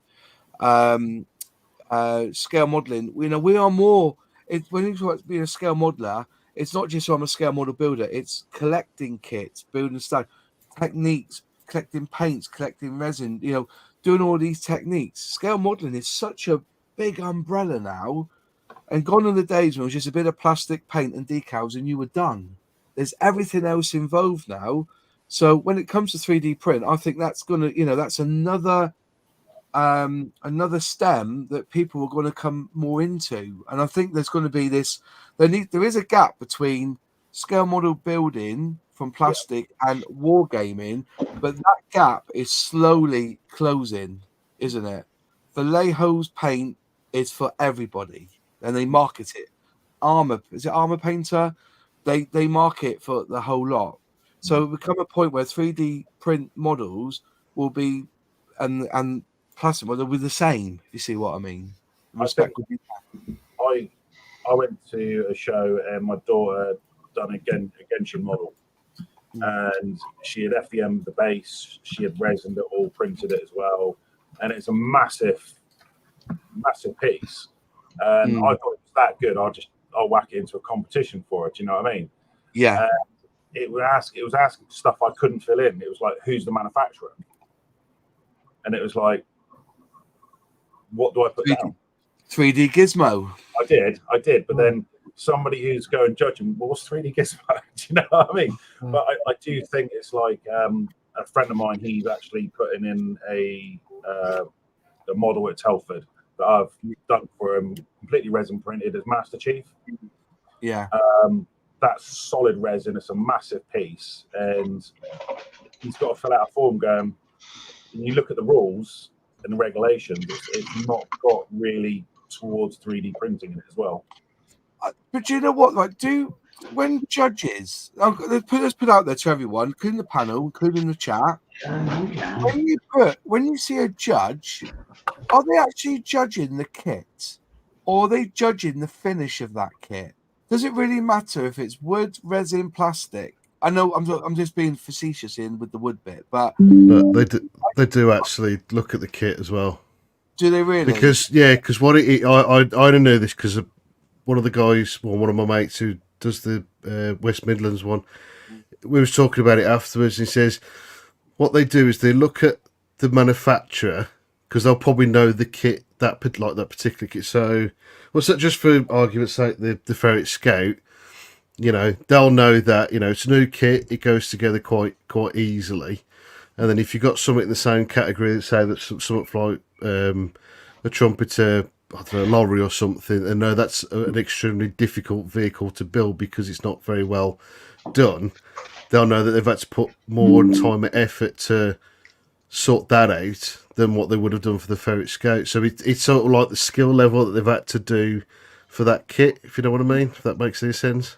But one-off kits are a big thing. Like I've got received today from I bought, but it's a company I've never heard of called Tarangus, and it's their MiG. Their Saab J29F Tunnen. Nobody's ever heard of them. I never heard of them until somebody put me onto them because I was looking for a Saab to do. And somebody said this is a bloody good kit to build for 1/72. But if I put that down, would they really judge? Oh, I've never heard of them before. Because when you put it together, there's no, it looks fantastic. All right, it's going to be a bore to build because none of the parts are numbered. You're going to have to work it out yourself, and the instructions are quite small. But would they really know? Because apparently that's one of the most accurate Tunnens out there, and it's only been released 2 years ago, 2019. But have you ever heard of Tarangus? Yeah, I haven't. I've heard of them. Yeah, so. This is the same as like say I do a 160-222, and I do it with a figure as well. Now I've had a couple of people have it, absolutely love it, put it together, fantastic. My brother-in-law James, again phenomenal milder, he took it, he's gone to town on it, he's even gone in as what I think is a little soldering iron and put the bead welds in on the plastic, so you can actually bead welded, so it looks like where it's been welded. So actually trying to judge a competition from a kit to somebody who's gone in and put a bead weld in. Fair enough. So you can do Lieutenant Gruber as the tank commander, can't you, for a 222? Yeah. Sorry, Darren Cook just said, I can answer the judging question for you. They're judging construction finish. However, kit will come to play for effort later on. Yeah, that's what I meant. Yeah. That was a simple version of what I was on about. Yeah. But I think it will also depend. I think it will also depend on the on who's doing the shows. So like say some like the smaller sort of ones, like the West Midland ones or like Yeovil and stuff like that. They might not worry too much about that, but I think someone like Telford, they're probably going to be more picky. I reckon. I'm only guessing that 'cause I don't know for definite, but I reckon people like Telford, because I know what some of those guys are like. I think they'd be a bit more picky about it than probably what like a small side show would be. That's more of opinion than actual.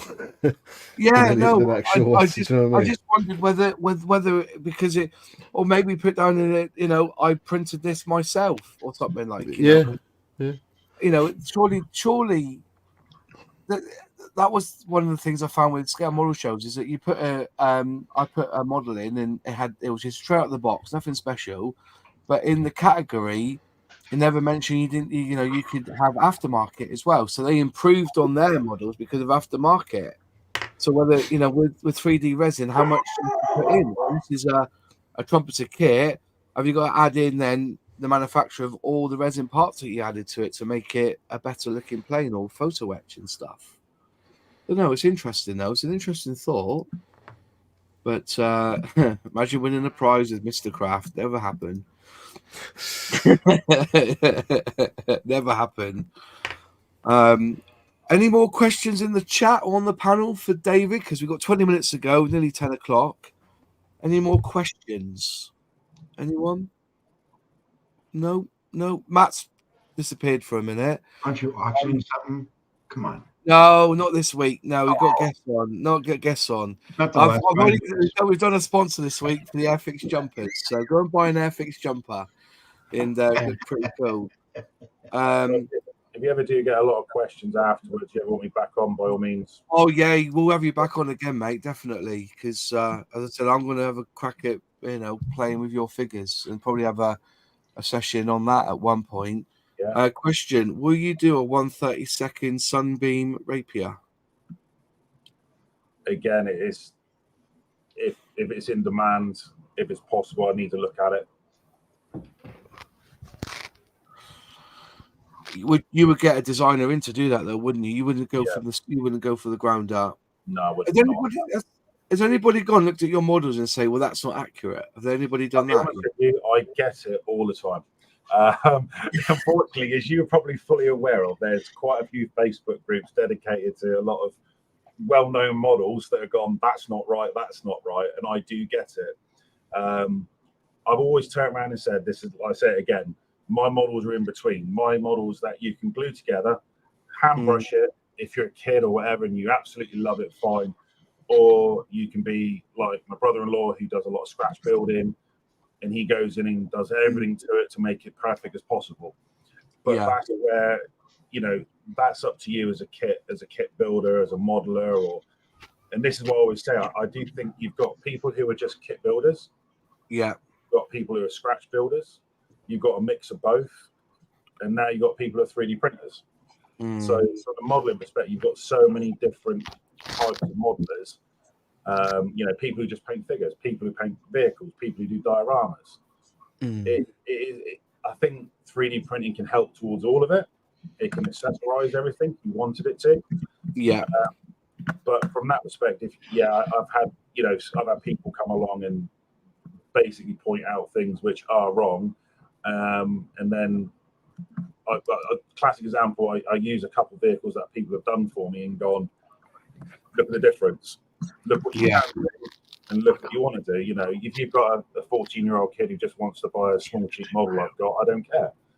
I don't mind whoever wants to do it, as long as it gives that person the pleasure and enjoyment of modeling. Like we have a lad who comes along, I know I've seen he's disabled. Is his going to be as good as somebody? I don't know. You just don't know what some person's skill level is. Yeah, exactly. I admit I can't paint very well. I'm still learning, and I take my out to every single one who's a modeler and a painter or a figure painter, because it is an art and it is a hobby. Yeah. Too quickly, Darren Cook's about to go. Thanks, guys. He said, Dave, thanks so much for sharing all the information. We'll keep your eyes out. We'll keep our eyes out for your stuff in the future. Well, get him on your show, mate. Get him on your podcast. I've learned so much tonight listening from you. Mate. I really have. And when it comes to naysayers, fuck them. At the end of the day, you haven't got a researcher. You haven't got all. If you I appreciate after going to the Airfix Creator Days and listening to the designers talk about how they get from a picture to a completed model and everything that goes in behind that. I understand it's not as easy as fuselage, wings, gearing, and decals. Is it? There's panel lines, there's everything involved. Which, so what you'll bring is, honestly, when I go to these morning and I see that the car that you did, which car was it that was on display? There was a car, wasn't there? That my Hot Rod 432. Yeah. All 3D printed. Yeah. If you were just saying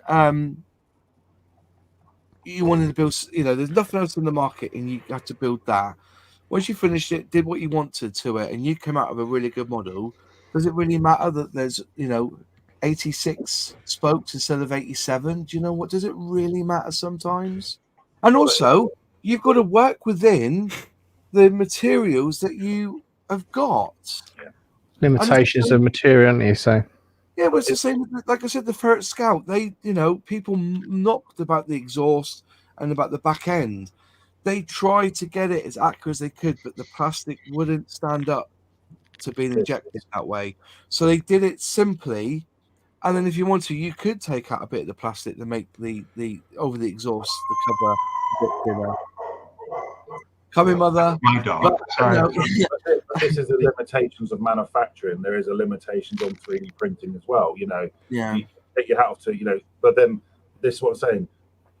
You hit the nail on the head. You know, what makes you happy? Why have you bought that kit? You've either bought it because it brings back memories, or it's something you want to do. You want to paint it in a certain color. You want to paint it pink. As an individual modeler, this is what I think sometimes what I've seen quite effective, because I've had people have a go at me about things like this, is that, you know, somebody's saying it's wrong and they're believing everything they're saying. It's like, isn't modeling about a hobby and enjoyment and meeting and sometimes going out to clubs and meeting people? That's what modeling is about. That's all people are doing it for, to enjoy themselves. You don't know what's behind that person doing it. yeah. The thing is, you'd think that, but that's not the case, is it? If it looks okay from 4 foot away, it's good. Yeah. This is exactly. You're not looking under a microscope, but I just The thing is, these people also don't understand actually how much effort and time and the capabilities of things to be able to be done. You know, they only see it from the side of the finished product and that's it. They don't realise that actually certain things are not capable of being doing with the technology that we're using at the moment, whether that's the injection molding or even the 3D printing stuff. You know, like you says, you know, your pricing and stuff, because I've had it with a couple of commissions, like, you know, you say, well, I want this, and I mean, I'm the same. I really underprice myself, but, you know, you kind of want to do it at a price that people will buy it as well, but you know, you need to recoup the time that it takes you. And, you know, I says on average, like a 30-second scale fighter, 48 scale fighter, I usually charge around about 150 quid to do, and that's nowhere near what it should be. You know, it should be close to about like 400-500 quid if I did my timing on minimum wage at the time. Well, I'd say £22 an hour for commissions. Well, yeah. But, you know, and so I set them 20. Say it's going to take me 15 hours. I'll bill them at 22. If it takes me over that, then I'm losing money. If I can do it before that, I'm gaining money. But they'll say, "Oh, that's too expensive." It's like, yeah, but I'm using my time, especially if you're like, you know, I'm the same as Dave. Obviously, like, you know, I've got a full-time job as well. Yeah, this is what I do in my spare time. So not only that I'm taking up my time, I'm also taking up my time, not only that I could either be spending with the wife, but also time that I could be making my own model. Yeah. So I'm taking a lot of my time out to do it for you. Yeah. You know, it says they don't, you know, a lot of people, they don't understand, thinking, well, you know, the kit's cheap, you know, you just spack it together and chuck some paint on it, but it takes more time to do it. So that's why, you know, the prices that you get given, you know, it's just a lot of people just don't quite see it from the, you know, quite understand it from the other side of things. Dave, just keep doing what you're doing, mate. Yep. Seriously, if I could produce a model like that alien, or that gremlin, I would be overjoyed.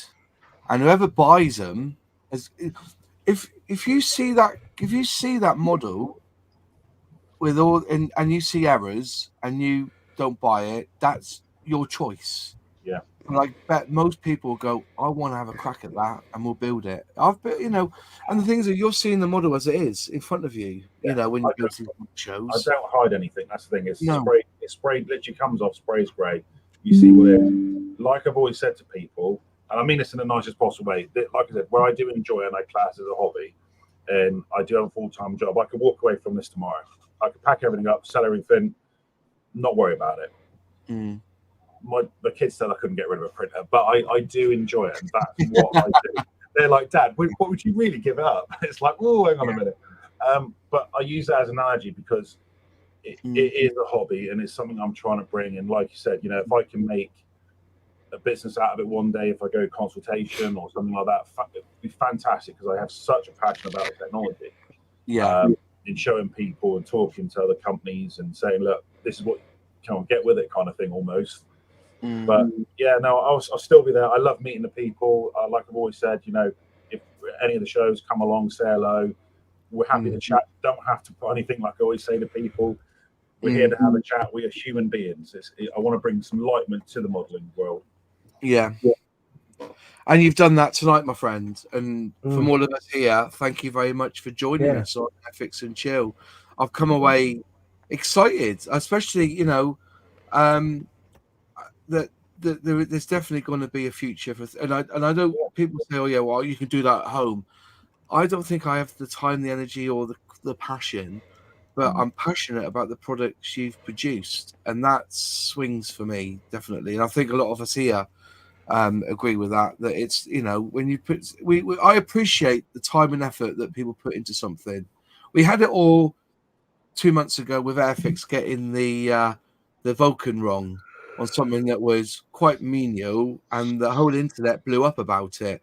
Yeah. When really, to actually fix a situation was something that you would have, if you've built 4 or 5 models, you would have probably cut something off something to make a different marker or different design of that particular model. So keep going at what you're doing, mate. And I'm looking forward to seeing, if I see, I'm going up Sunday at Telford. I'm there on Sunday. I can't do the Saturday because I'm gigging, but I'll be there Sunday. If I see you around on Sunday, I'll definitely pop up and have a coffee with you. And definitely we'll meet up again at Bugle Call, and I'll buy some things off you and stuff. And I'll put them on here, and I'll probably paint them on my channel for the crack. But this, to me, scale modeling is a hobby for us all.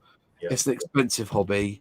Don't get me wrong, I do make money on my YouTube channel through affiliate links and through advertising, but it basically keeps me in scale modeling. You know what I mean? And if you can sell this stuff to keep your hobby going, that's even better, mate. And people, you know, and people will enjoy putting that storage, that crate with the lids. Yeah, that's just that, you know, I want a couple of them, definitely. But I'm going to be doing them in sets, and they'll be probably cheaper than you expect because I've already been told I'm doing them too cheap. Who cares? You name your price, mate, you know, because where are they going to buy them else? Yeah. That's True. You know, look, people will spend £25 on a set of decals. Yeah. Yep, aftermarket or whatever. Yeah. Well, you know what I'm like, Miles. I'll buy a cheap kit and look how much I'll spend on aftermarket stuff. I'm always after some aftermarket, you know what I mean? Yeah. Ask David always. something. We'll come and have a look at Bugle Call because I'm hoping you can have everything ready for them. So yeah, you can make it a Bugle Call, Solly. It's when you're down the road from you. It depends on. It depends. I mean, I'll be at Telford. I'll catch up with you, Miles, on Sunday. Yeah, I'm there on Sunday. If you see a 6-foot bloke carrying an alien on his back, you know that's David. I miss that. Okay, it's all on the back of my t-shirt as well. If you see me, just stop me and go, I'm Sully. Yeah. I'm going to wear my 148 Airfix t-shirt, I think, just to piss Airfix off. Anyway, it's not Airfix. It's an air conditioning company in Brazil, Airfix. All right. There's 1 to 48 versions of air conditioning systems. Dave, again, from all of us here, thank you so much for joining us. You're more than welcome. Glad to have you. Thank you for having me. And if there's anything you want to announce with your stuff, give us a shout, email me, we'll get you on and you can announce it and sell it. But please do put up a website that we can buy your stuff from. I'll work on it. I know it's going to be, but you know, if the daughter wants driving lessons, she knows what she's got to do. She's working now. She can pay for it herself.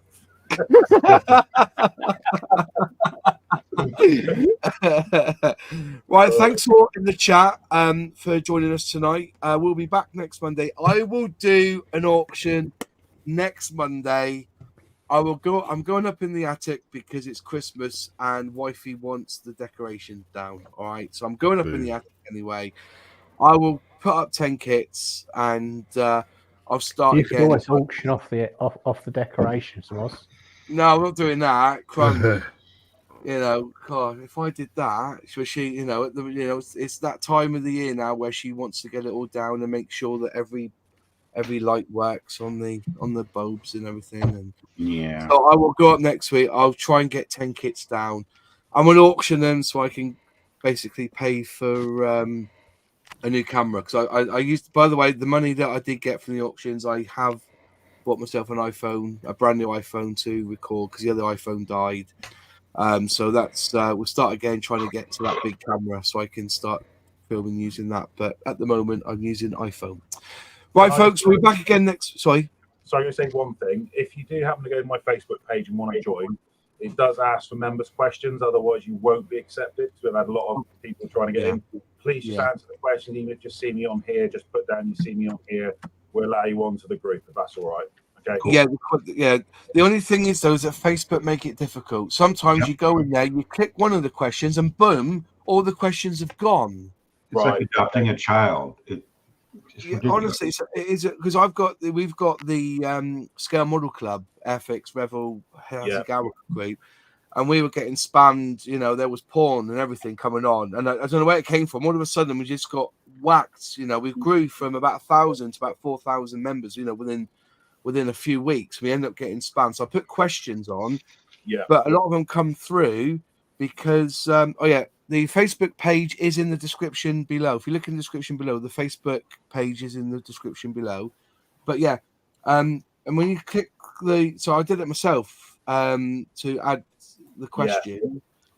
I just clicked what scale are you into, 135th, press return, and boom, all the questions disappeared. I then had to click join again to answer the questions all the way through.